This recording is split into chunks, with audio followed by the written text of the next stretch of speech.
am And going bye. Okay, go. okay. Going to share my screen.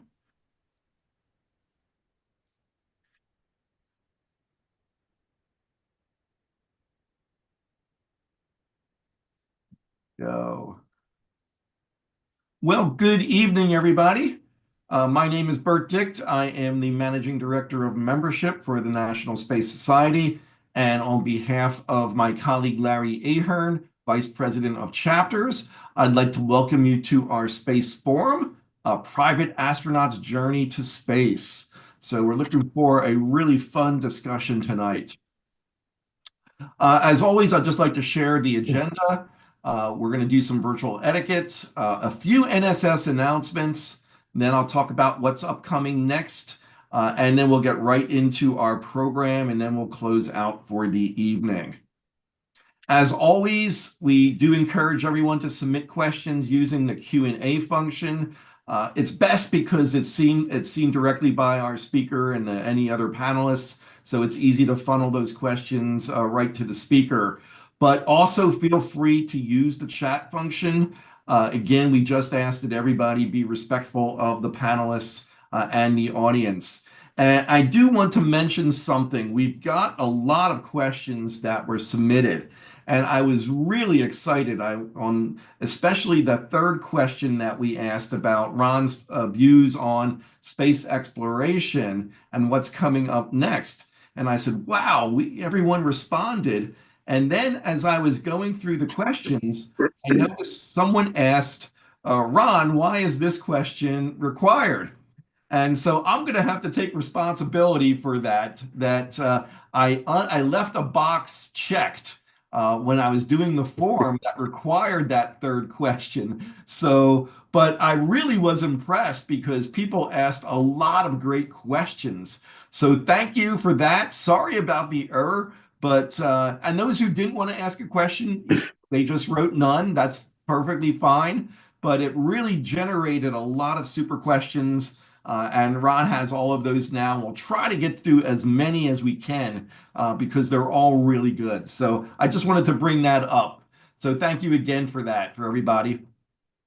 So as always, think about giving to our cause. If you're enjoying programming like this, the space forums, the town halls, we encourage you to donate to support NSS. I can drop this link into the chat so you can do that. But I also want to thank everybody. We're conducting a year-end survey now and a fundraiser, and we've got a lot of donations. So thank you all for all the great support you provide to NSS. And I'll thank you in advance if you make any donations this evening. We really do appreciate it. Also, I encourage everyone again to complete the Space Forum survey. It only takes a couple minutes. It's completely anonymous, and your feedback really does help us in planning future events. So thank you in advance for that. And now I'd like to just discuss a few quick items, a few NSS announcements. Something big is coming up next month. It's called the March Storm. And this is an opportunity for our members to engage with U.S. legislators and their staffs to advocate for policies to support development and commercialization of space. It is a wonderful event. I actually have not done the March Storm, but I've done similar events with ASME, American Society of Mechanical Engineers. And it's March 3rd to March 5th, 2025. There is an in-person training day. That's the first day on March 3rd. And you'll learn all about the rate protocols, the kinds of questions to ask, how to conduct yourself when you're meeting with either the member of Congress, the senator, or their staffs. And then you actually do the visits to Capitol Hill on March 4th and March 5th, 9 to 5. There are some networking events, a happy hour on the 4th and reception on the 5th after everything is done. We typically get somewhere around 20 members who like to attend this and support our efforts. So if you are interested, I definitely encourage you to think about this. It is a wonderful, wonderful experience, and you'll get a chance to also meet other NSS members. So thanks in advance. If you have any questions, again, I'll put this into the chat so you can find this. but we also did send a message out to all members about this as well. Also, I did want to remind everybody about the Rising Stars Collegiate and Early Career Perspective session that is going to be at the ISDC. We'll be talking a lot more about ISDC, the International Space Development Conference, that is coming up June 19th to 22nd in Orlando at the Rosen Center. But for the first time, we are doing this Collegiate and Early Career Perspective session. And the idea is to give students, to give early career engineers a chance to build their technical portfolios. So if a student is enrolled at least part-time in any undergraduate, graduate, or even technical trade institution, or postdoctoral students, or an early career professional with 5 years less work experience, that's the type of individual we're looking for. But we're also looking for technical and non-technical presentations. As you've heard many times in our sessions, space settlement isn't just about rockets or science and engineering. It's about business, law, medicine, food, governance, ethics, arts. Every discipline is needed to create a thriving spacefaring civilization. So the deadline to submit an abstract is March 21st. If you have students that might be interested, please spread the word. We are going to be getting a more detailed message out. And this is not a paper presentation, so no paper is required. It's a presentation only session, which makes it a little easier. About 12 minutes to present, about 3 minutes for questions. And we have about 16 slots for students and early career professionals. And it'll be held on the Friday, June 20th, 2 to 6 p.m. So hopefully we'll see a lot there, and it should be a lot of excitement to hear from these future space leaders, I should say. So please spread the word if you can. So what's coming up with the Space Forums? Well, you're going to hear from some students on the 20th of February, 2 weeks from tonight, from Tufts University, their rocket team. They are doing some amazing work, so I know you're going to enjoy that. On the 27th, a week after that, we have Trey Carlson, who's the Kennedy Space Center Chief of Staff. March 13th, we're going to be doing an NSS membership town hall. And we are going to be going over the results of the membership survey. We've received hundreds and hundreds of responses back, so we're getting that all tabulated now, and we will be sharing the results of that. There will probably be one in between the April 10th date, still working that and what that topic might be. But then April 10th, we're going to do another town hall, and this will be our annual ISDC prep. The early bird registration is April 15th, so we want to make sure people have a chance to get that early bird registration in. So you'll be hearing about the topics, you'll be hearing some key details of some of the new events we're planning, and so on. And right now, working to finalize an Axiom space engineer, and also our past president, Michelle Hanlon, who is a space lawyer, is going to update us on everything that she's doing in terms of space law. So, and a lot of other things that we've got planned. So it's going to be a really interesting, exciting year for us. So look forward to more of that and more information as we go forward. And now it's my pleasure to introduce our speaker for the evening. And I had a chance to meet him at the SEDS Space Vision Conference last year, and got a chance to know him and thought he would give a spectacular presentation. The topic is a private astronaut's journey to space.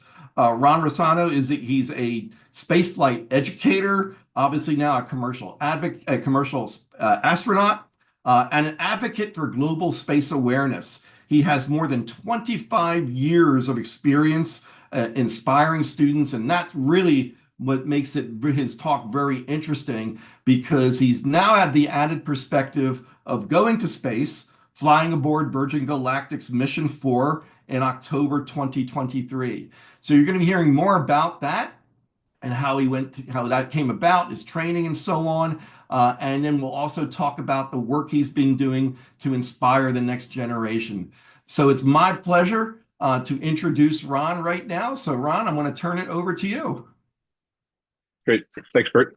Hey, everyone. Bert, thanks so much for having me, and for everyone at the NSS. It's great to join you all and see such a great audience. And thanks for all your questions too. I'm going to try and get through as many of those as I can. So I'm going to do spend about maybe 15 or 20 minutes going through a slide deck with photos from the flight, a couple of videos, and then open up for questions and go from there. So here we go. Here's all about Galactic 4. We flew October 6th, 2023. And I'm going to start with the video that Virgin Galactic put together, a short minute and a half, profiling the flight. And me and my crewmates, Trevor Beatty, who's from UK, and Namer Salim from Pakistan.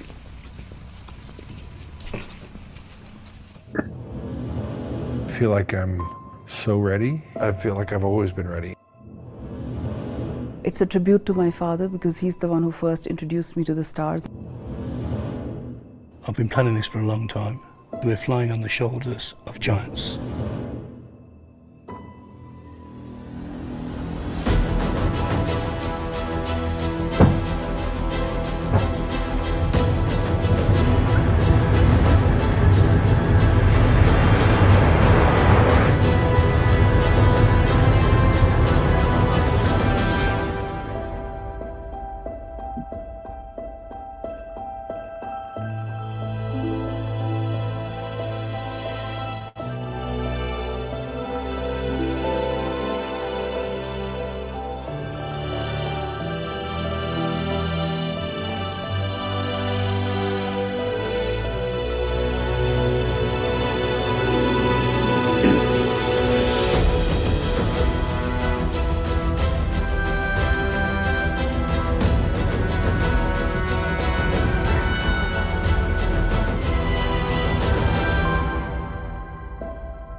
We're going to start going back a little bit in history.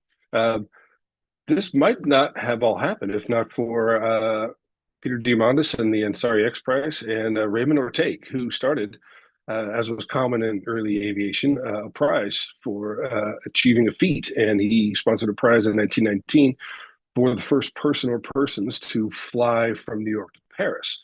People had flown across the Atlantic before, solo and in pairs, but no one had flown New York to Paris. And there, many of you, I'm sure, recognize Charles Lindbergh, winner of the prize in 1927.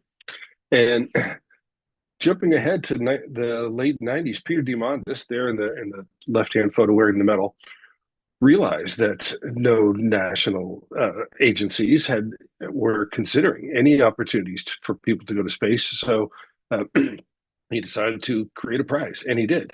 And that came to be known as the Ansari X Prize, and it was won by Scaled Composites and Spaceship One.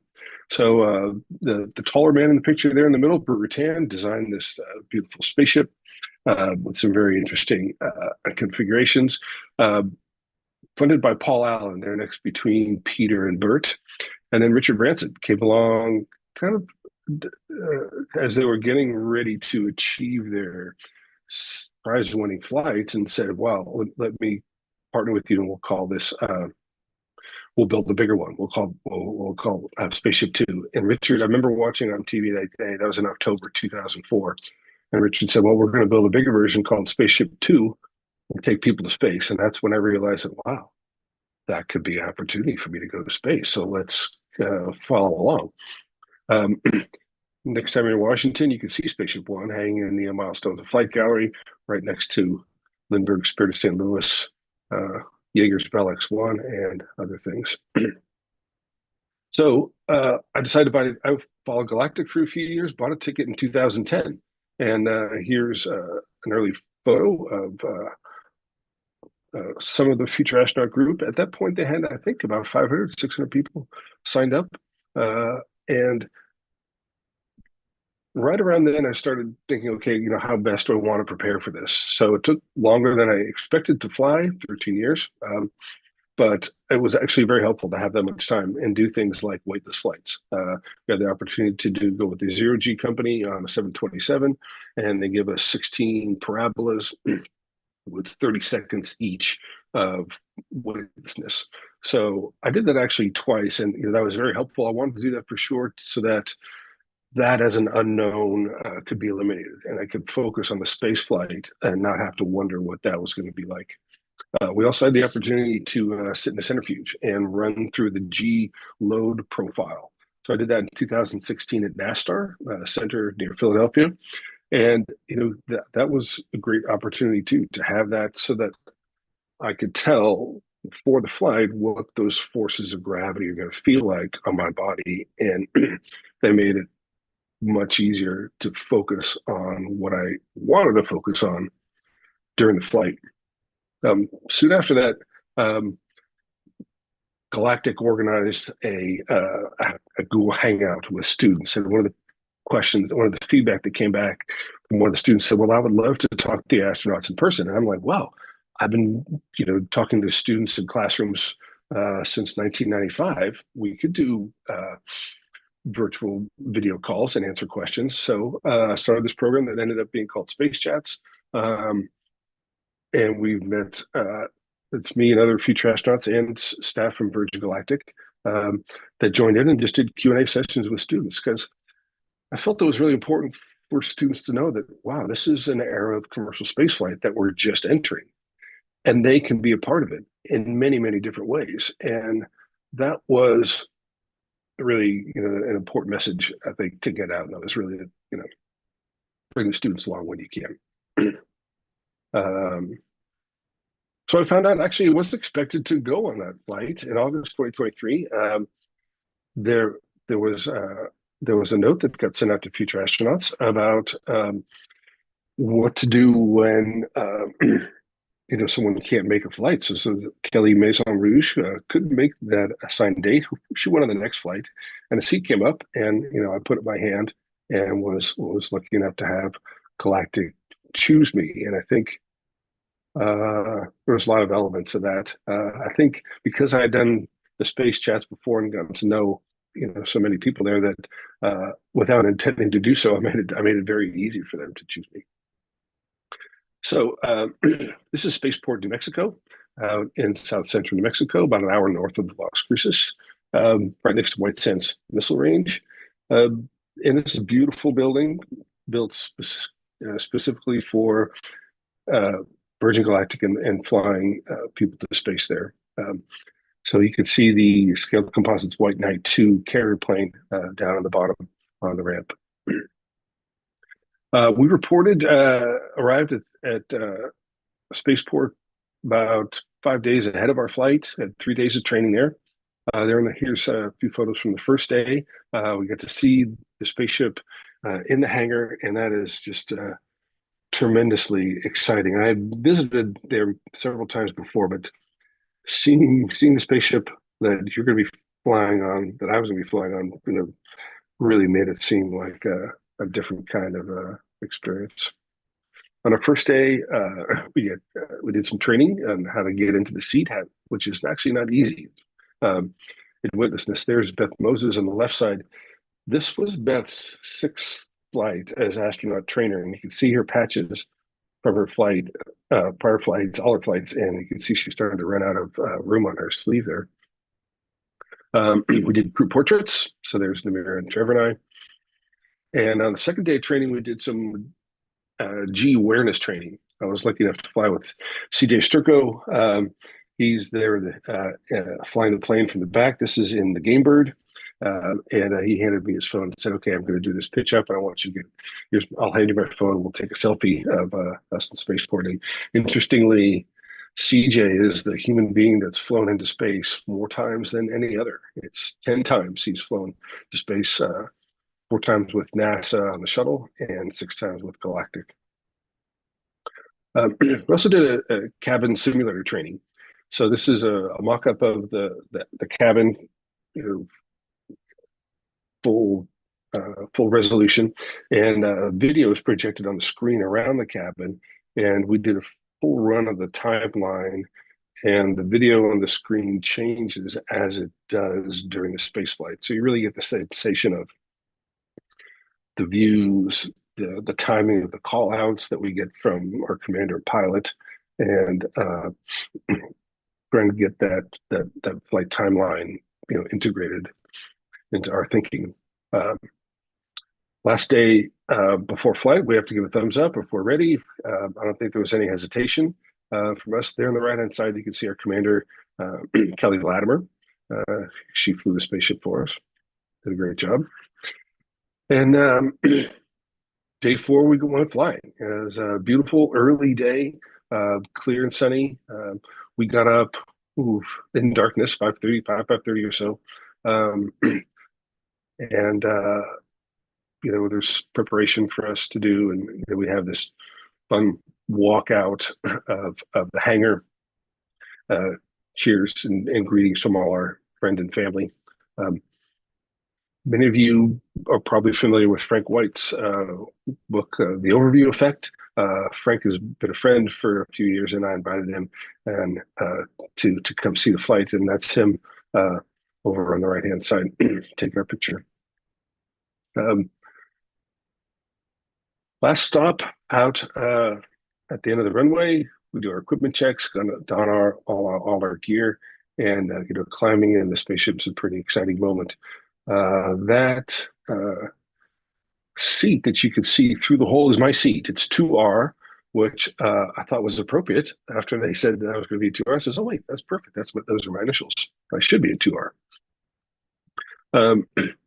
Spaceship takes off, down our runway, just like what you've all experienced on a plane. A ride up took about 40 minutes to get to 44,000 feet.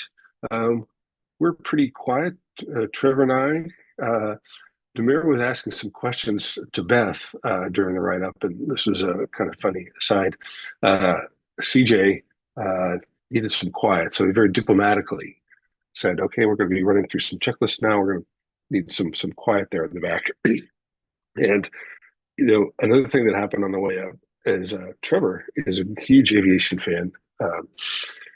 He says everything he's done in his life was meant for him to be on this flight and fly into space. He had a check signed by Orville Wright, folded into the shape of a paper airplane, and he had it in his thigh pocket. And on the climb up, I looked over and I could see him. He was starting to take the little paper airplane out. And as soon as he got it out, Mike Masucci, our space soup on the ground, was calling out, "Hey, there's a loose piece of paper there in the back," and sort of like rushed and put it away. But so we didn't get that chance of the iconic shot of Orville Wright's signature floating in space. We are right after release and start a boost. It's very easy to see from the ground. It's a very exciting time. I spent a lot of time thinking about what I wanted to do during the flight, and really I wanted to be as open as possible to what I was seeing out the window. So during the rocket burn, I was very concentrated on being relaxed and calm and keeping my heart rate low so that I could get the most out of those moments looking out at the Earth.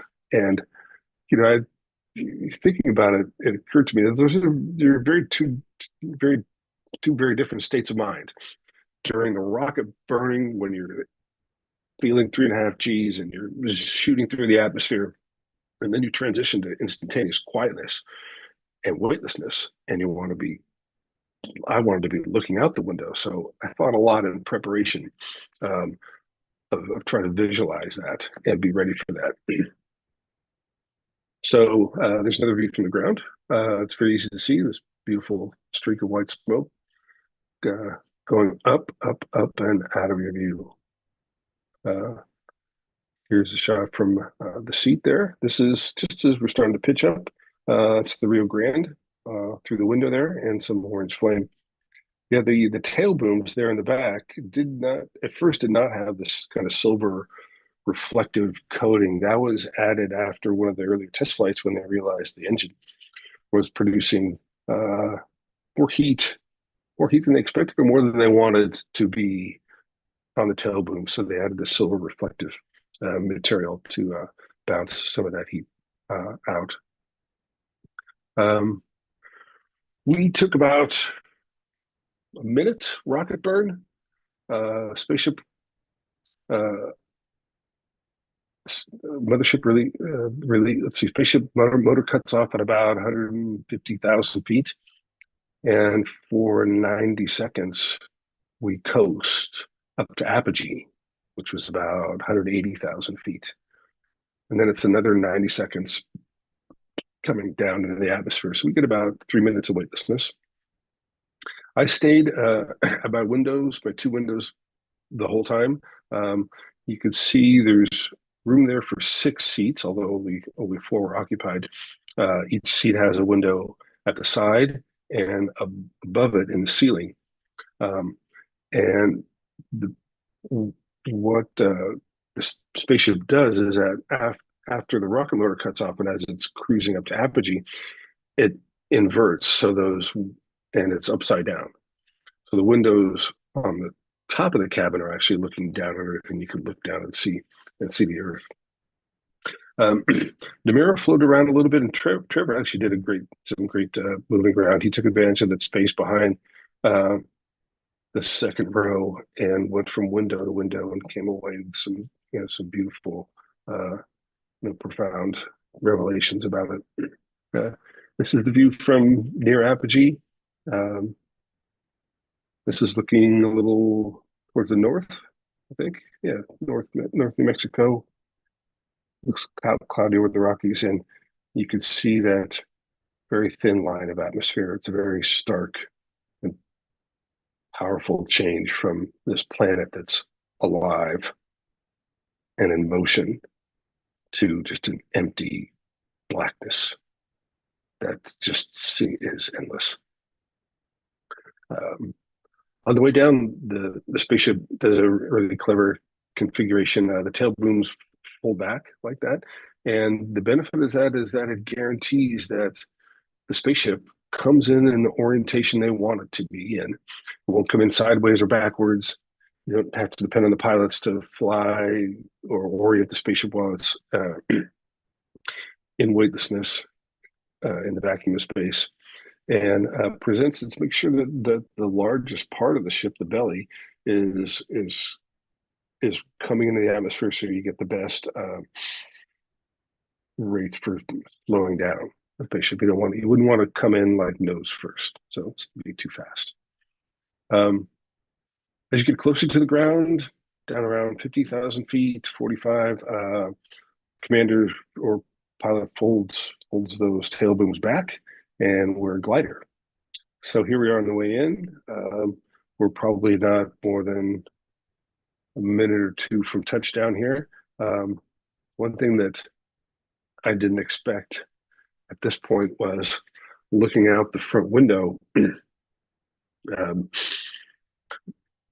The runway is not out in front ahead of you like it is when you're landing in a regular plane.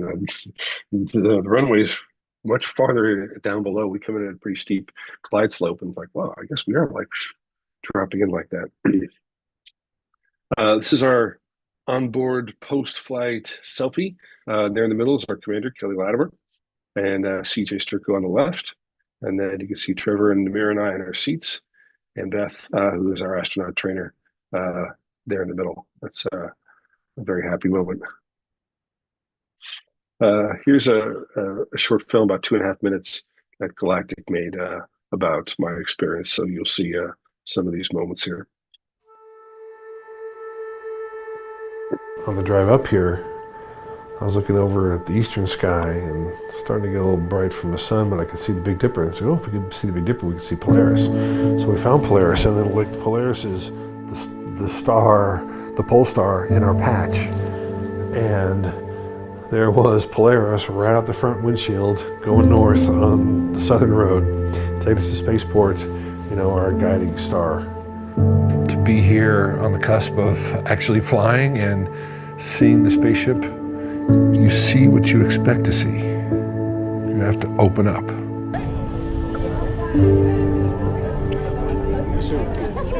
BRB.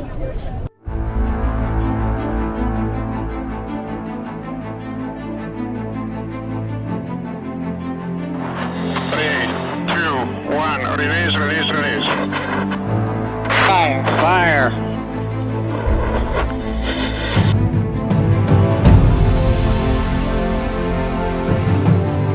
you're going fast, and then you're going faster, and then you're going faster, and you're going faster. So like the layers of that as it accelerated through the burn was, indescribable.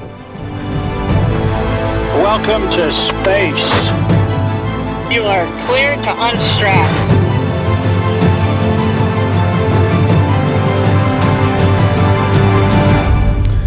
And then it cuts off, and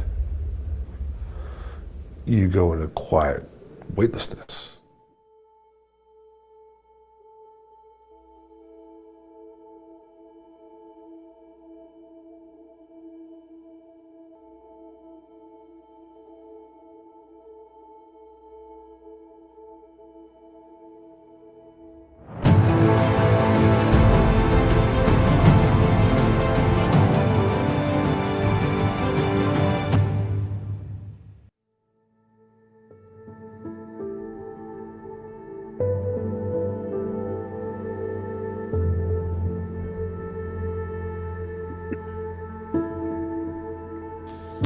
The thrill of the rocket firing you through the atmosphere to weightless quiet, where you want to be contemplative and like taking in what's out there.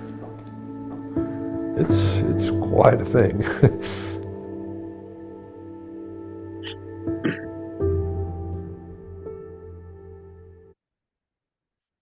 So, what's it like? This will be my last picture. It's a favorite from captured from one of the video cameras. There's video cameras mounted at each of the windows. Um, I was really transfixed by the blue line of atmosphere, and I did a lot of reading about other astronauts' experience. And they said, like, you're not going to believe how thin the line is, and it was, and I knew it was thin, but to see it against this enormous sphere of a planet, it was just shockingly thin.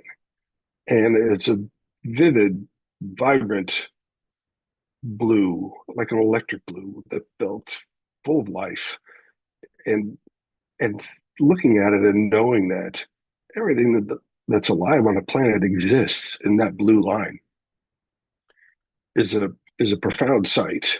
And looking at it and knowing that everything is interdependent and interconnected there really get me a sense of the planet that you just can't get from the ground.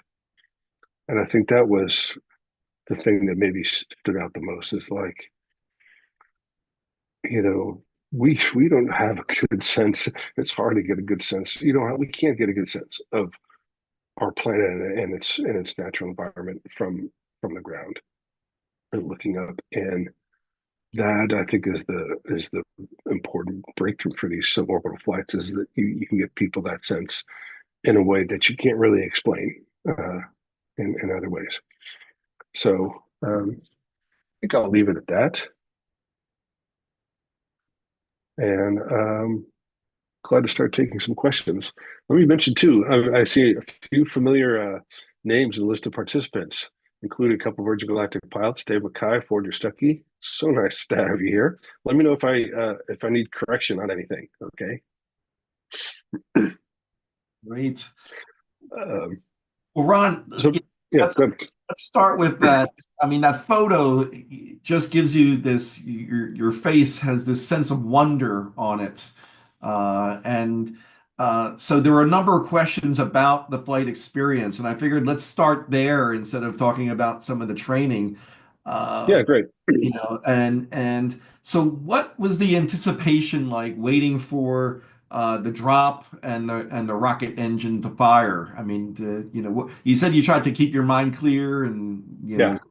So what were you thinking at that point? It's a kind of a jump out of your skin, string of moments.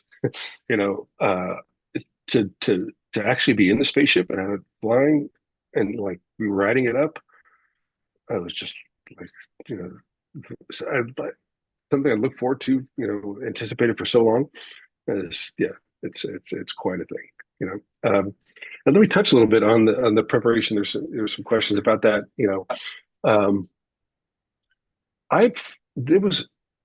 I'd gone through a few approaches to what to do in those precious 3 minutes. At first I thought, oh, I just want to look out the window. I knew for sure I wasn't going to toss objects or do somersaults or anything. You could do that on a weightless flight. The magic is out the window. And then I read a quote from Stephen Hawking. He said, well, wait a minute. You're out in the universe. You're among the stars. You should be contemplating, Earth and its place in this empty vastness of space. I said, oh yeah, I should be looking at that too. And then I read a quote from Dave Scott, who walked on the moon at Apollo 15. And it was an exhibit of prints. And someone asked him, gee, Dave, some people say the moon looked kind of orange, some said it looked kind of brown. What do you think? And he says, you see what you expect to see. You have to open up. I'm like, that's brilliant.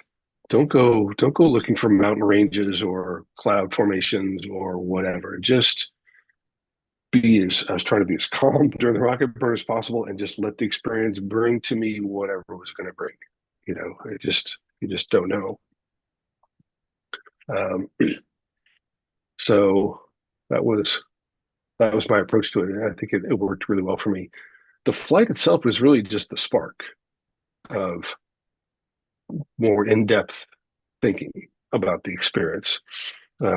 It's really, for me, it's been, the weeks and months later where I'm starting to realize more things, have more revelations about the flight.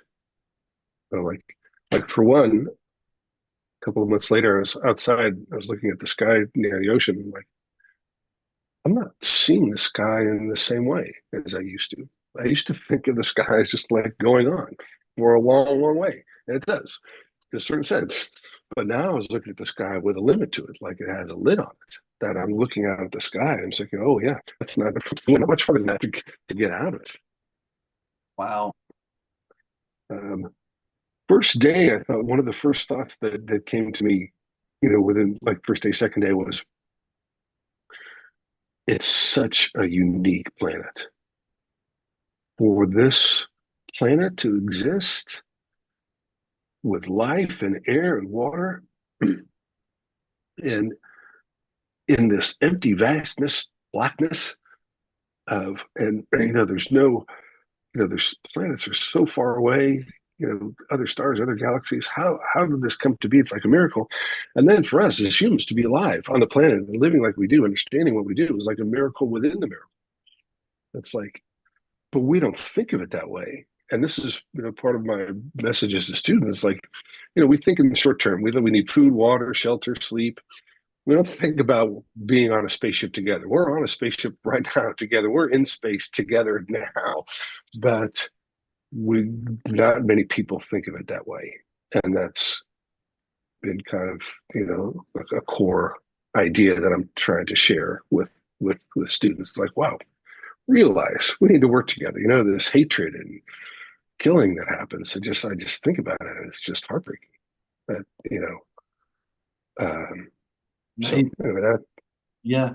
You mentioned that you became friends with Frank White. Did you talk about yeah, the interview effect afterward?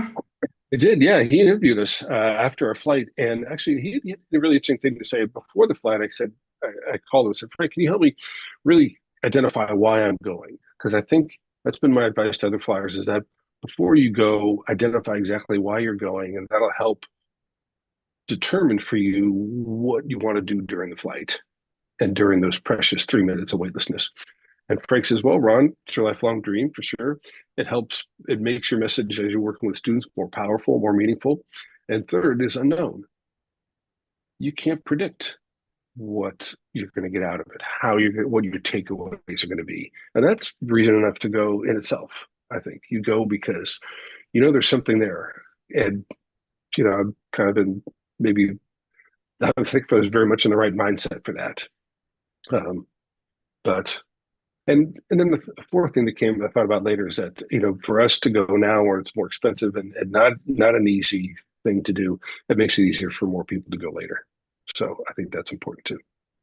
I remember when William Shatner got back from his flight on New Shepard Yeah. and the profound effect it had on him. And he actually spoke at our ISDC last year and just talked about that experience. After seeing that, do you feel the same way that, that was like, this is something that was so special? Yeah, he had a very different takeaway, and I've spoken to a lot of the people that have flown, and I think Right. each of us has our own little unique experience with it. Yeah, William Shatner said he felt grief for the planet, and he Right. felt Yeah. sadness, and he felt like this is life down there, that is death. What we're doing to the planet just makes it very sad, and you in a very profound reaction. If anyone hasn't seen it, I encourage you to just go find that on YouTube. And it is a very powerful reaction to the experience, and he related very well. But I didn't feel grief like that. I'm feeling more like I need to shout it out that people, we need to like come together here. It's like this is our ride, and we need to take care of it and acknowledge that and have a sense of it. One of the questions was, what was something that you didn't expect that actually happened? That's maybe there was nothing, or maybe there was. Oh, actually, there's a few. In fact, I was thinking about you, Dave. I see you're on here earlier because David always said, Dave Mackay, the chief pilot for Galactic, said, people are all focused on the weightless part, but don't forget the rocket ride. And Dave, you're exactly right. I had explained to students probably hundreds of times that, oh yeah, we're going 400 miles an hour when we're released. We accelerate to 700 miles an hour through the sound barrier in horizontal flight, and we pitch up and we end up going 2,300 miles an hour or so. It's like, I never thought about what that would actually feel like. And, as the spaceship's, as the rocket motor's firing, it's getting lighter, the air is getting thinner, the spaceship's going faster and faster and faster. And like I said in the clip, the sense of that acceleration is really something. So that I didn't expect. I don't know if you want to have Forger, Dave, say hi. Yes, I actually put them Hello. on the panel now, so if they'd like to say Yeah. hello, that'd be great. And Yeah. Can you hear me now? yes, we can. Yeah, great. Ron, Hey, David. presentation. Thank you so much. And I agree with so much of what you said there, especially about the rocket ride. You're exactly right. Yeah. Glad you enjoyed that. Yeah, because Yeah, I would do that again. Yeah, me too. Yeah, I would do that again in a heartbeat. Yeah. But yeah, just to kind of add on to what you said, I had the same feeling about the atmosphere. The thinness of the atmosphere really concerned me. And you look at it and you think that's what's keeping everything on planet Earth alive. And but the other part of the view that impacted me was just looking out in the blackness of space. And you can see so much of the curvature of the planet. You get a sense of its size, and it's not a big planet. And you look out into the blackness of space, you can't see anything else. The sun is so bright that it's blotting out everything else. Yeah, the only thing you'll see is the moon if it's up there. And to me, it felt like we were very remote. And like building on what you were saying, there's not really a plan B. Okay, maybe we'll go to Mars, and I hope we do. For the vast majority of people, this is it. And it looks vulnerable, it's small, it's beautiful, but we've really got to take care of it. But I think you're describing it wonderfully well. I'm glad you enjoyed. Yeah, thank you for all you did to make that happen. Because that was the one thing I thought about. It's like we were running through the sim in Unity the day before the flight, and we ran through the exact timeline with all the callouts and everything. Mission Control's live with us, and I'm looking at Trevor and thinking, my goodness, what an enormous amount of effort to get the three of us in space for 3 minutes, to give us three of us our 3 minutes of weightlessness, like the construction, the planning, the building, the operating, the spaceship, the hundreds and hundreds of thousands of people involved all along the way. It's like, wow. What is your worth it? What was the interaction with pilots at the time, or is there any interaction? We have a push to talk box in our left sleeve. Right. So we're on a comm system where we can hear what they're saying and their call outs to mission control. And if we want to be heard, we can push the button and like chime in. But I don't think any of us did. I was like, I was trying to like, I was really trying to be the best astronaut I could be. Did It was a wonderful week. the prep training, going to NASTAR, did the zero G flights, did that prepare you for what you experienced? Yeah, definitely. They prepared me for those for the weightless sensations and what the G loads are for. And so I think they're super helpful. Yeah. What is the max G Um, load you took? we hit 6 through the Z axis head to toe on the way down, but only for a moment. Okay. Over the course of a minute, it builds up and hits 6 or so and then tails off. So, and on the rocket ride on the way up, it's 3.5 front to back, and a little bit head to toe as it makes the turn up to what they call the gamma turn. Great. Yeah. Yeah. Forger, anything you'd like to add? Sure, you've had some reflections on your flights. Well, I just really appreciate that you got the flight after all those years of waiting, and I think you described it great. I'm always curious. I always ask people what surprised you the most, because you can never fully anticipate it. And the rocket ride is definitely an incredible ride. Yeah. You know you're going somewhere instantly. Yeah. Yeah. We're hauling the mail. And those transitions, the transition from that hard acceleration to weightlessness like that is I'm sure fascinating. Yeah. One of the things as a pilot up front is you're strapped in really tight. So even if you're weightless, you still feel pressure on your butt because you're strapped in the seat so much. So, I'm envious of you being able to unstrap and float around. It feels like such a gift to have had this happen. There's probably some making of my own luck and like being focused on Galactic and doing the outreach and like building that relationship. But I just think about the random things in life, the pathways that take you one way, the choices you make that lead you in a certain direction or whatever, to end up in that seat at that time is I'm so grateful to have had the experience that I really feel like I need now to relate to others and report back. Richie Schweikart talked on Apollo 9 about being the sensor for humanity at that moment in time. It's like he had great skills, but he wasn't the only person in the world that could have done that. And for him to have that, he felt like he had to come back. So I got one question for you, and then I'll let other people. And that was what. How did you like or the experience of the defeathering when it comes down and suddenly you dive and then you pull out? Was that no big deal? Was it a blast? Was it scary? It was a fun little maneuver. So what he's referring to is that when its spaceship is feathered and when the tail booms are up, it transitions to lowered back down. As it does that, the nose dips 30 degrees or so. Yeah, that's a good dive. You feel like you're kind of going over the waterfall a little bit. I was glad to see feathers locked. Because I know by then we're home free.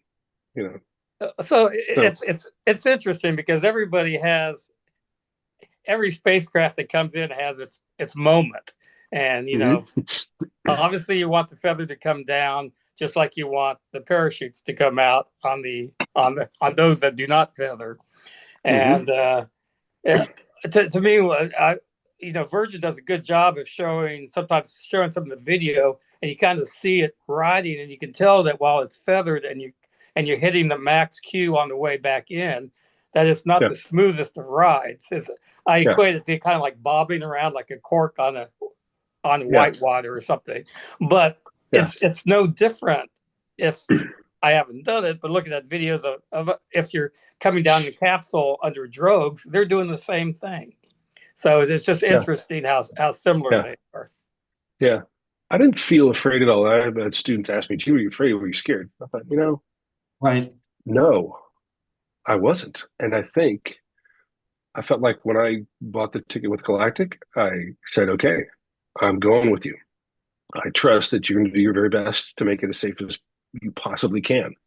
And yes, it's risky, but everything's like riding a car is risky. So for me, the risk was worth the reward.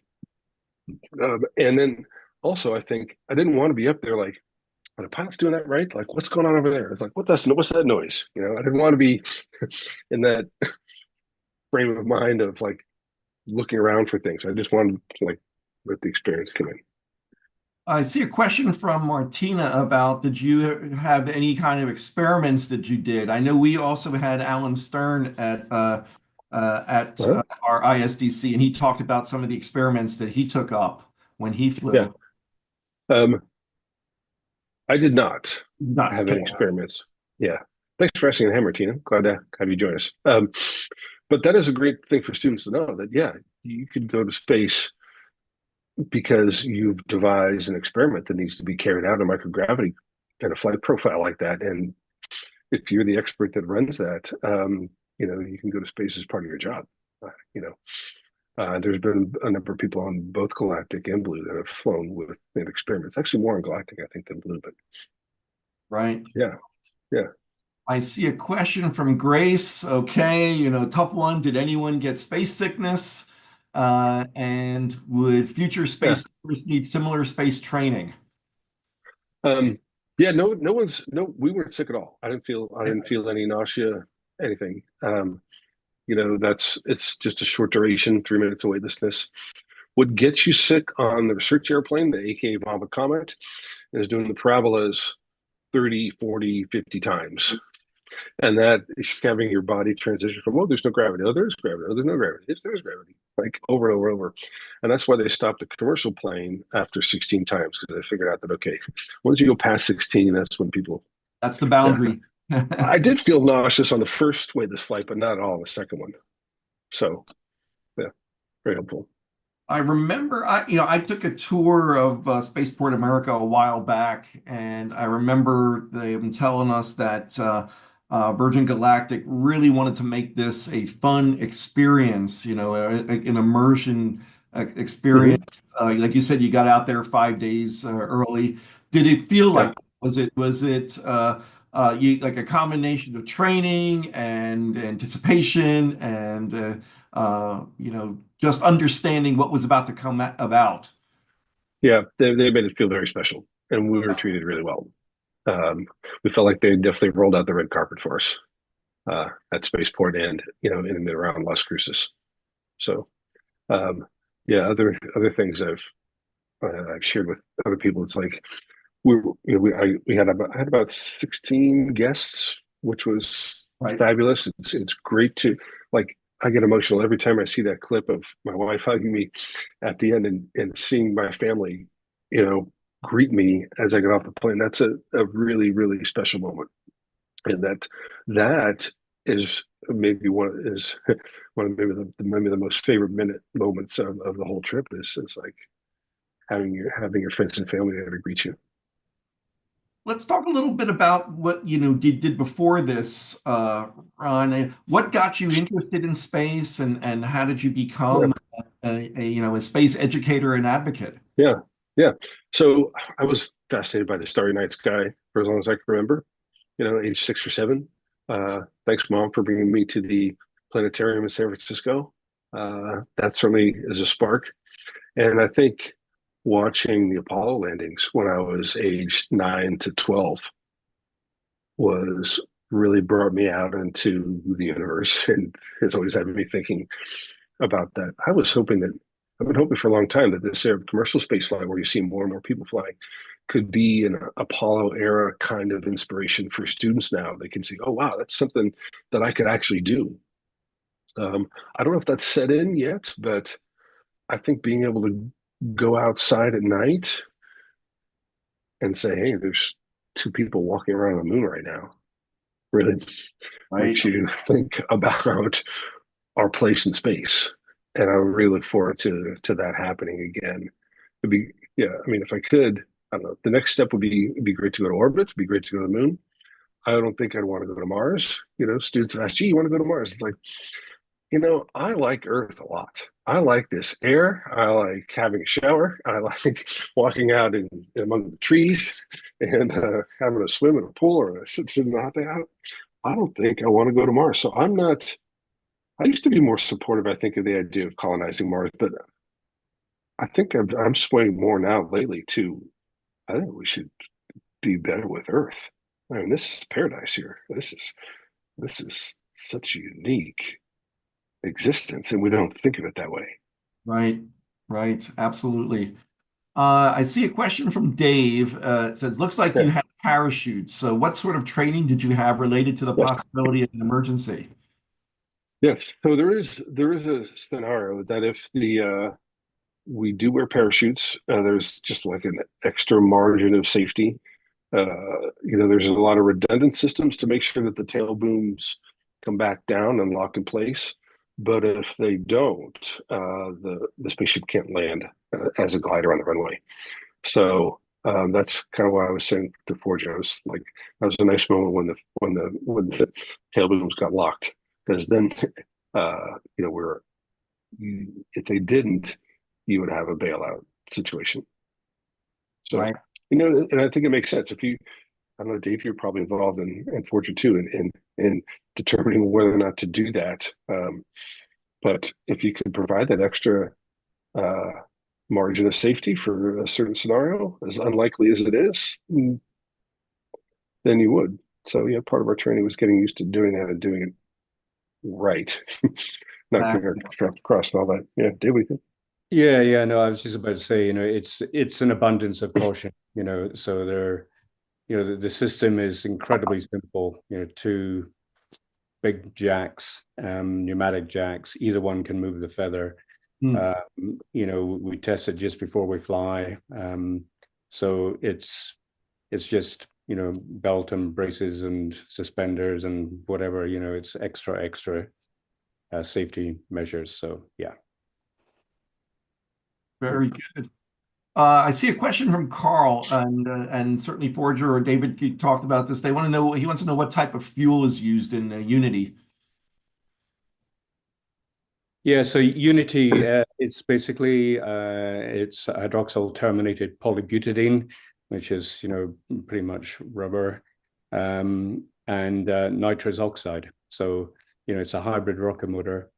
It hasn't quite got the simplicity of a solid rocket motor, but the beauty of it is that we can stop the flow of nitrous through the motor at any time. So effectively, we can shut it down. It's like a solid fuel, but it's a motor that we can shut down at any time. And there's redundancy on that shutdown valve as well. So yeah. And let me see. I'm just looking through some of the other questions here. Let's see.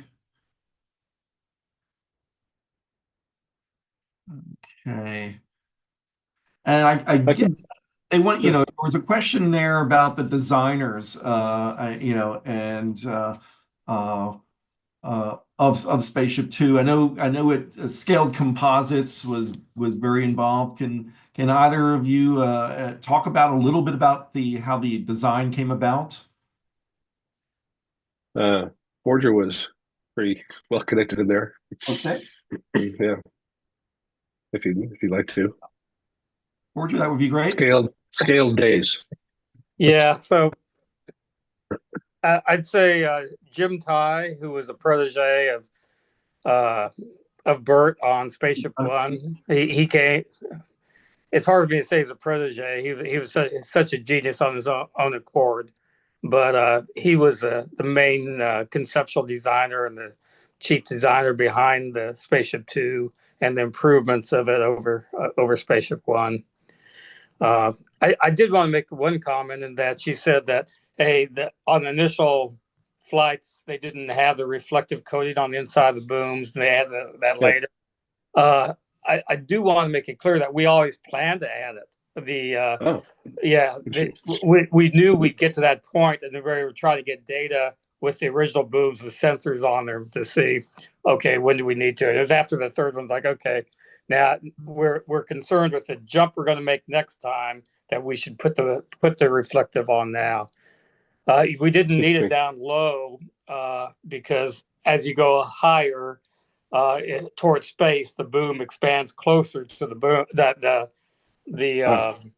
plume expands closer to the booms, and that's what we were worried about. Although it's interesting that it does expand out there, however, it density decreases, so it actually ended up being not as critical as they had actually anticipated that it would be.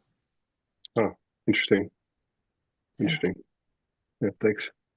Got a good question that we had that was submitted.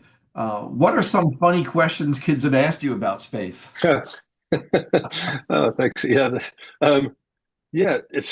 It was funny. I was on once with my on a call with my friend Blair, and we're talking to kids. One of the kids asked Blair, "Gee, can you give us a tour of your house?" Sorry, we're gonna stay right here. And actually, one of the most fun experiences with students since I've flown is with some 4-year-olds at a nursery school. Teachers say, "Hey, we visit my school." And it's like, "How old are the kids?" And they're 4. They're pre-K. Like, wow, how am I going to explain space to, a kid that's just kind of figuring out what the neighborhood is? So we talked about the sky, but they were so earnest. I went in my flight suit, and they were just breathless with questions. They were like, "Astronaut Ron, when'd you go? Who'd you go with? What was it like? What'd you eat?" Like, I just couldn't answer the questions fast enough. And I'm listening to their questions, and they're like, they think that like I came there in my spaceship and then it's parked around the corner. And then when I leave, I'm going to go back and get in my spaceship and go back to space. It's really sweet. Like a fireman visits from the firehouse or something, it's like, and then this one, they made me sign, "Thank you, Astronaut Ron," all like centered aligned. And one of the kids comes to me after and says, "Astronaut Ron, did you know that astronaut has Ron in it?" And I'm like, "Oh, that's brilliant." So it was funny. It's like the youngest group, and the ones you thought that might not get a lot out of it, in some ways were the most engaging and fun with it. Very good. I want to touch on something you mentioned about how many people are involved to get you there. You said for that 3 minutes of weightlessness, and from your experiences working with Virgin Galactic and probably your exposure as a space educator, seeing what's happening with commercial space now. Can you comment on this? What you think the state of our and it's really about human resources, the talent that is out there right now, contributing to changing the whole paradigm of space exploration. And I don't know if you have any thoughts about that. A little, yeah. I saw that there were some questions earlier on about space education, and then I didn't answer your other questions. How I got started? It's like there was a program. I built a telescope with John Dobson and joined the amateur astronomers and was sharing views of the sky. And there was a program in San Francisco called Project Astro, where they got amateur astronomers paired up with teachers, and that's really how I got started. Connecting with classrooms. The role of STEM, it seems that it's in the last 10 years, there's been implementation in next generation science standards. And I think that seems like a really good idea to me, like a unified curriculum for students to build, whereas there's the components for earth science and space science. I think that's better than just like read a report on Jupiter. So you just like copy what's in the online or in the encyclopedia, and you say what's on and say what you found. So I think there's more awareness of like critical thinking like that. There's more effort with like group project-based learning among groups. God, I'm thinking about schools. It seems like there's like there's a lot of focus on testing, and Ken Robinson has a great book about how schools kill creativity in kids, and there's still that kind of approach of memorizing and don't be wrong. And by the time kids get to middle school and high school, they're afraid to be wrong, and hurts their creativity. And it's a great TED video, one of the most watched TED videos, Ken Robinson. So I think it's getting better, but boy, it seems like there's a lot of smart approaches going on in other countries too, and that seems like we could do better. Absolutely. No, there's, being an engineer myself, I know I've talked to lots of engineering students, and I've talked to a lot of people working in industry, and how well engineers right now are prepared for practice.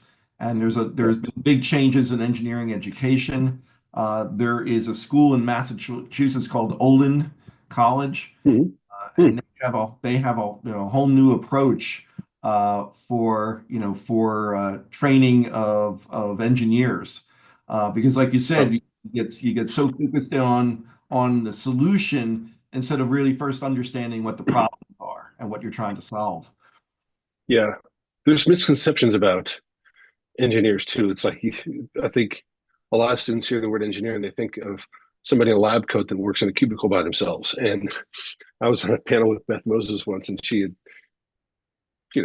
this beautiful dress on, and she had a picture of an engineer, like on a magazine that says, "These are both engineers." Right. Right. And it's like, don't. It's part of it is the perception, and it's good to explain engineering to students as collaborative problem solving approach to things, teamwork. So, where do you see this going with you next, Ron? I know you've talked about flying on New Shepard, Space Perspective. Yeah. So what's next? Yeah. Well, for me, I'm going to be for sure speaking to students as much as I can. In fact, if anybody out there is a teacher or is working with students, a school administrator or anything, please reach out to me. Great. And I'm happy to meet with classes anywhere. So let's see, what's the best way to do that? Well, if they want to, they can go through me, and I can pass on your information. Okay. Yeah, please feel free to. Yeah. Yeah. Great. Thanks. Yeah. So absolutely. But it's such an exciting time. Yes. It's such an exciting time. I think like one of the questions, like what's kind of not being noticed in space now, I think the development of commercial space stations by Axiom, by VAST, this transition away from the International Space Station where there's commercial companies flying people to space.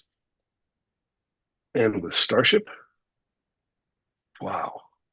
Seeing SpaceX catch the booster on the launch stand, oh my gosh, what an incredible feat. That's like landing on the moon kind of engineering, or like constructing the Webb telescope, audaciousness level. That was incredible. Yes. And if they succeed, seems to me like if they succeed even flying half as much as they want to, it's like water's like broken through the dam in terms of getting payload to space. And I feel like it could be a very different landscape in 5 to 10 years. And I think commercial travel for people will be part of that. I haven't seen where SpaceX is planning to fly people in Starship. I gotta think they will sometime. And right. That's yeah. I think all the students now out there should be thinking about how ways they can be involved. Well, they've got this. Time. Yeah, I think it's called the Fram 2, this polar orbit mission coming up. Yep. Yeah, 4 people on a SpaceX flight going to polar orbit. Yeah, right. Sponsored by one guy. Yeah. Yes. Yeah. There was an amazing thing. SpaceX had a gathering of folks, and they were like, well, unlike the big thing now is like they were in April saying, well, we've got a seat on a flight in December if you have $39 million. Like that's it's crazy. Laying around. It's crazy expensive, but there are people with those kinds of funds, and for us to be in an era where like, oh wait, I could buy a ticket to go to space in 9 months and go on orbit. Wow, that's something. But but what Virgin Galactic has done and what Blue Origin has done, at least at this point, it has opened up slots for, Totally. and they've Yeah. taken other people up. It's really exciting. Yeah. Yeah. Yeah. It's tremendously exciting. So just in numbers, it's 84, I think, commercial suborbital astronauts on Galactic and Blue out of about 710 people in space in all of history. Right. And that was the other part of this. My thinking is like, oh my gosh, 700 people have been to space in all of history. There's 7 billion on the planet. And my friend Andy was like, yeah, Ron, that's 1 in 10 million. It's like, how incredible could it is to have that opportunity. So It's going to get more access is a good thing. And yeah. I don't know if David or Forger, what's next for Virgin Galactic? I know there's some upgrades to the spacecraft going on. There is, and I should say I no longer work for Virgin Galactic. I left them just a few months ago. Okay.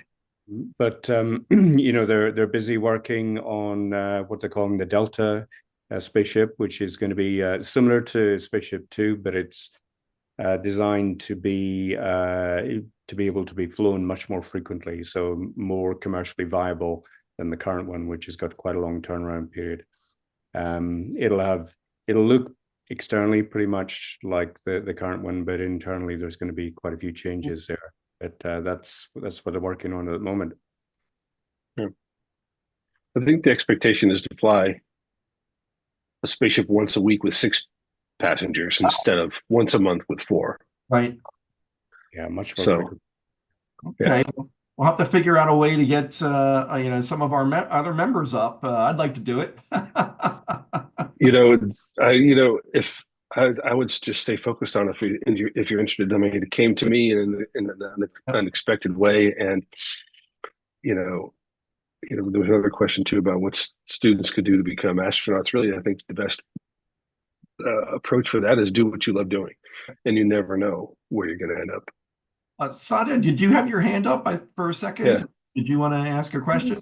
Yeah, so I wanted to ask that what about those DEI policies that we have? Will it have any effect on the selection of astronauts? Oh, it would be hard for me to say. I mean, I'm just really a customer of Galactic. It won't. It won't have any effect on Virgin Galactic. We don't care. Again, I don't work for them anymore, but I am 100% sure it doesn't matter at all. The spaceship doesn't know what gender you are, what color your skin is. It doesn't care. Yeah, it'll be everybody. Yep. Right. I'm not sure if it could affect NASA. Yeah. Not sure. Yeah. Let me see a few of the other questions here. I'm happy to stay on until we had I mean, what's your what's your take on where we're going from the standpoint of our national space program, Artemis, and going back to the moon?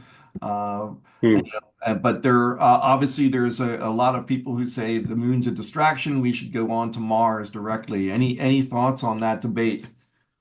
Yeah, I haven't dived into that so deeply.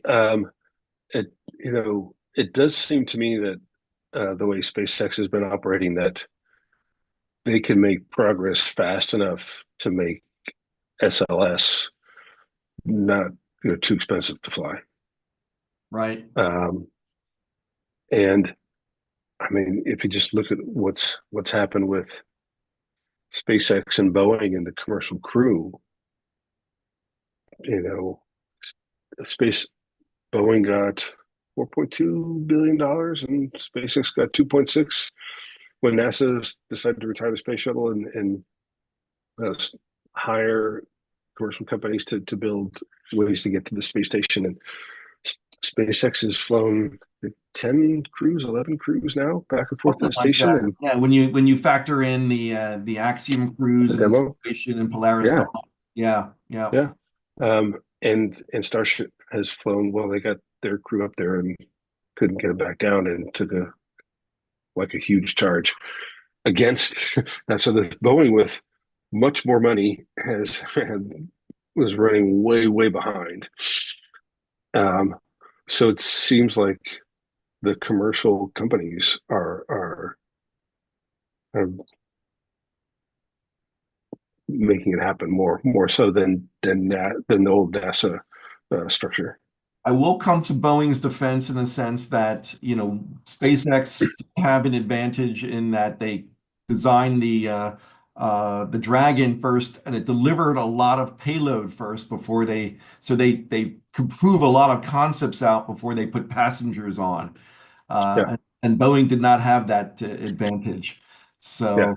So just to put things into That's a good context. point. Yeah, good. Right? Thanks. Right.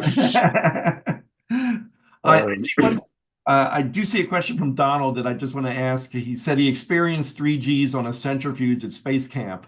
Is that reasonably close to your own experience?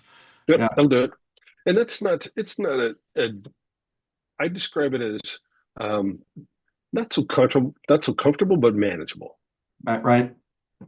Not It wasn't hard. We all get medical clearances. We get checked by our doctors, and that's part of the training too. I had to do an AMA, Airman Medical Exam, AME, to make sure you're healthy to fly. But really, the system is designed for anybody in reasonably good health. Yeah. William Shatner flew when he was 90. Right. A couple of people in their 80s. So that's right. Yes. Yeah, I would. If you're interested in going to space, stay focused on who's doing it and be there. Be ready. You never know what could happen. Yeah, I see that actually Carl had asked that question about the medical requirements and it was just if you're in reasonably good shape, there wasn't anything special that they were looking for, right? No. Blue Origin used to require that you could climb 7 flights of stairs in a minute, but they put an elevator in the launch pad now, so I don't know if that's still a requirement. Yes, because we did that. I got a tour of the New Glenn facility right across from the Space Center, and they had one of the new Shepherds there, so in the lobby, and you could climb the steps, and they mentioned that here's what you have to climb to get up to the cap. No, on launch day, I think everyone be prepared to just run up the stairs. Yes, it's such an exciting time. Yeah.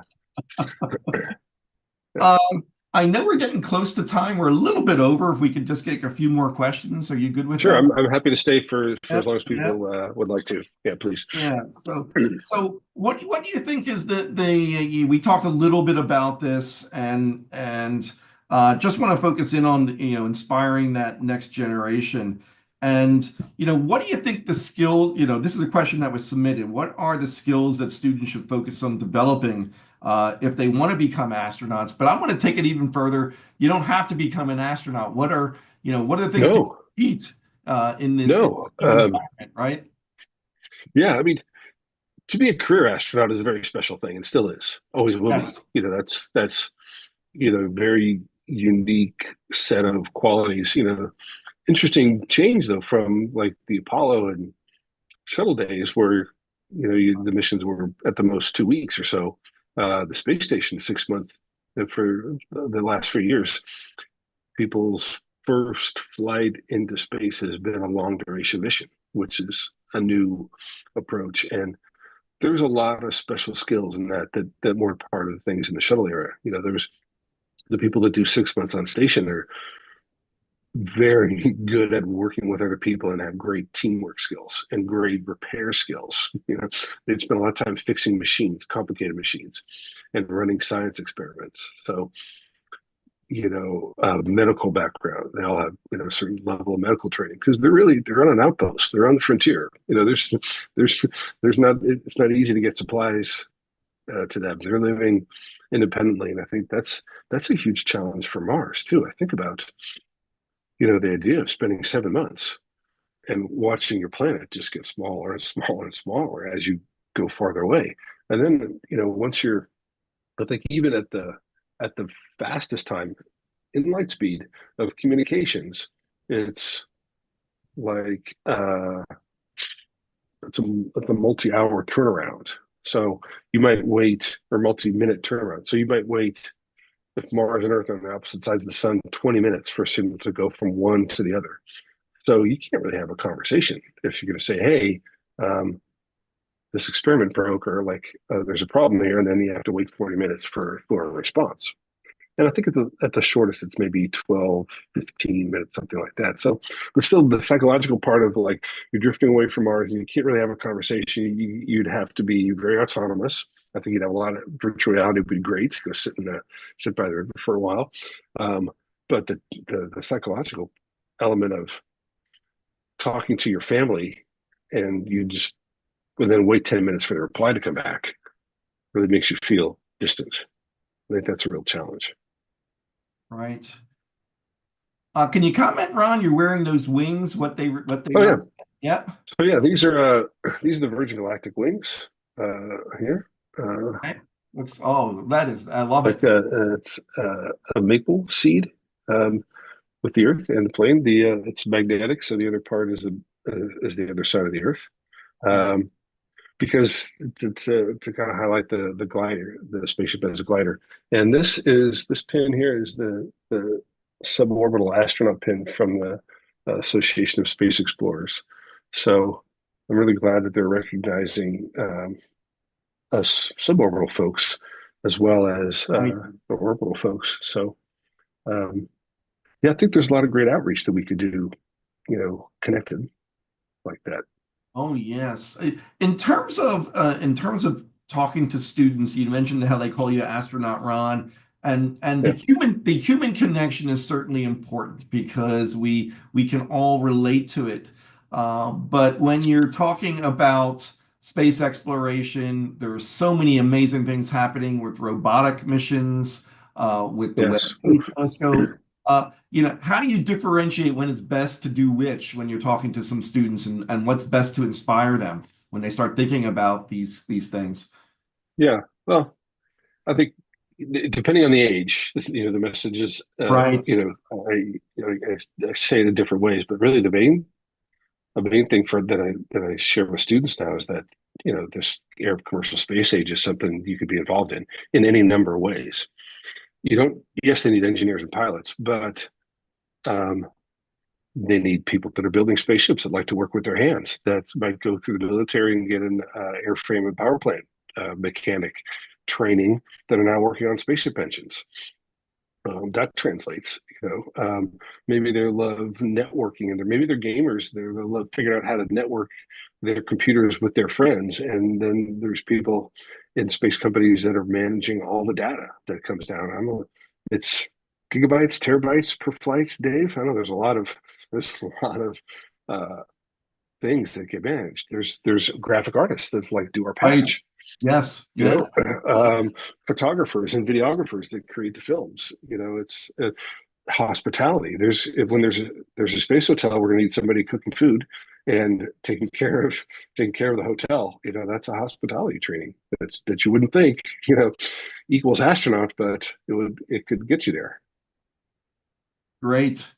I know we're just about out of time. I'd like to see maybe if, before I give you, Ron, the final say, if David or Forger has any final comments. We certainly thank you for joining us. It really added to the discussion, but just want to see if there's anything you'd like to share with our members. No, I thought it was absolutely great too, Ron. Thank you very much. And the only thing I would say is just kind of building on what Ron was just saying about, it's a hugely exciting time in aerospace right now. There are opportunities right now which I couldn't have dreamt of, when I was, in my, late teens, early 20s or something. So, if you're at all interested in aerospace, this is an amazing time. And as Ron was saying, you don't have to be a pilot and engineer. It takes a whole village to run a commercial space line. So great opportunities, and I'm extremely excited about the future. Yeah. Thank you, David. Yeah, Virgin Galactic has a barista at spaceports making coffee and drinks for people that are building spaceships and flying to space. It's like right there at spaceports. So, there you go. Great. So Let's anything see. else, Dave? Or anything else, Bert? It's No, I want to see Yeah. if you have anything final. Any final thing you'd like to share? It's just been a pleasure to hear about your experiences. And if you do get the chance to fly on, New Shepard, we'd love to have you back and to talk about how, that experience as well. That would be great. Yeah, I've talked. I've been to one of the Blue Origin launches. They do great work there. The people that have flown them have had great experiences. I've talked to several of them. I think it's just a really exciting time. And I think the balloon company, Space Perspective, Worldview, there's another one in France too, is a great, less expensive way to get a sense of our planet in space. So I'm really excited to see those come online, and I will wish all them the best of luck in making that happen. Very good. Yes. Sure. In the past, when we've had authors on and we give out books as virtual door prizes, I would have loved to give out a space flight, but unfortunately, everybody, I can't do that. I can't do that. Yeah. There's people that have won contests. Yes. Keisha and her daughter flew on Galactic as prize winners. 2 people flew thanks to Boondow covering their flight cost. They won. They won their seats. So, who knows, right? Yep. Be open to those possibilities. Well, again, thank you so much, Ron. All right, thank you, Bert. Yeah, for joining us. It's a great story, and we really appreciate you sharing this with us. I want to thank Forger and David also for adding some additional perspective. It was really, really great. So let me close out for the evening then, everybody. And I want to share my screen one last time. Let me just make sure I've got the presentation ready to go. So we definitely thank everybody for joining us tonight. It was really fun and exciting. Let's get this up here, and I'm glad to follow up. If people have further questions, just reach out to Bert and he can. Yes, absolutely, and especially if you want to have Ron talk to your school or something like that. Yep. We'll be glad to make that. Please. Glad to make that connection for you. And let's see, here we go. I'm going to share the screen right now. There we go. And so again, everybody, thank you so much for joining us this evening. It's been great. And again, another thank you to Ron and to Forger and to David for joining us. And I also want to thank my colleagues Sadia and Stephanie and Fred for all their help.